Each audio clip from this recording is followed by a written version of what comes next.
Attraction networking. Networking is never easy at first, especially when it seems like everyone else knows each other, while you're left standing on the sidelines. I used to be that guy. You know, that guy who stands on the side hoping for someone to start a conversation with them? Or that guy who's circling the networking event with those creepy googly eyes. That was me. When I moved to Virginia for a brief period, I knew things were going to get bumpy. By the time I landed in this new location, I realized I needed to make some friends, so I began attending meetup events. How was it? Awkward. Why was it awkward? Because it seemed like everyone knew each other, and I was some alien. I remember for my first meetup event, I was standing on the side for a long time before I realized that I needed to break the ice with someone. Everyone was in groups. So I walk up to a group of 5 people where one guy is telling a story. And for some reason I blurt out, "What's up, guys? I'm Armani." The guy telling the story was visibly upset after being cut off. I think he was about to get to the good part. But he allowed me to join the group anyways.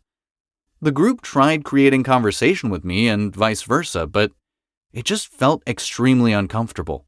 One forced sentence after another. 1 hour later, after hopping from group to group, I felt drained. I went home that day and decided that networking was overrated. Realized that was the last time I was entering a networking event again. But wait. Then I realized that I was someone new to town. I didn't have many options, you know? Networking was pretty much my only option to make friends. I decided to suck it up and keep showing my face. For the next few months, I began to attend event after event. And something began to change. What? I was no longer that guy who no one knew. Eventually, after showing my face a bunch of times and having mini conversations, I was starting to become known. Now, many different groups knew who I was.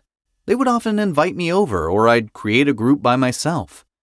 I'd keep an extra eye out for guests, so they didn't have to go through the awkwardness like I did.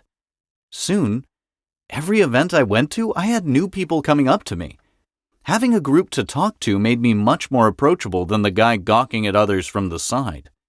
Why do I tell you this? I reached the attraction networking stage after putting in the work. When you enter a brand new networking event, it's going to feel uncomfortable at first. You don't know anyone.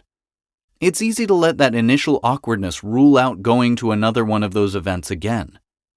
Big mistake. Because everyone you know was a stranger at one point or another. Networking feels awkward because you begin off at the uncomfortable stage at scale. It feels like the whole world is watching you. Nah, homie. They're all focused on themselves. Just keep being social. Event after event of showing face, familiarity builds. The networking muscle gets stronger, and it begins to feel easier to talk to others. Soon, you'll begin to magnetize others. Now, this is one way to go about it. Another way to do attraction networking is via social media. Be one of those accounts who always provides value in one way or another. Don't be the loser who goes on social media and whines all the time. Rather, provide value by entertaining, educating, and/or showing some wisdom. This route requires you to invest in yourself, share your message via your content, and attract winners. I recommend having a level of offline and online presence. The offline presence will require you to fight through the initial discomfort, keep showing up to events, build familiarity, and have others come up to you. The online presence will require you to set up your social profiles, keep providing value, and have others contact you. Either way, it's a win-win.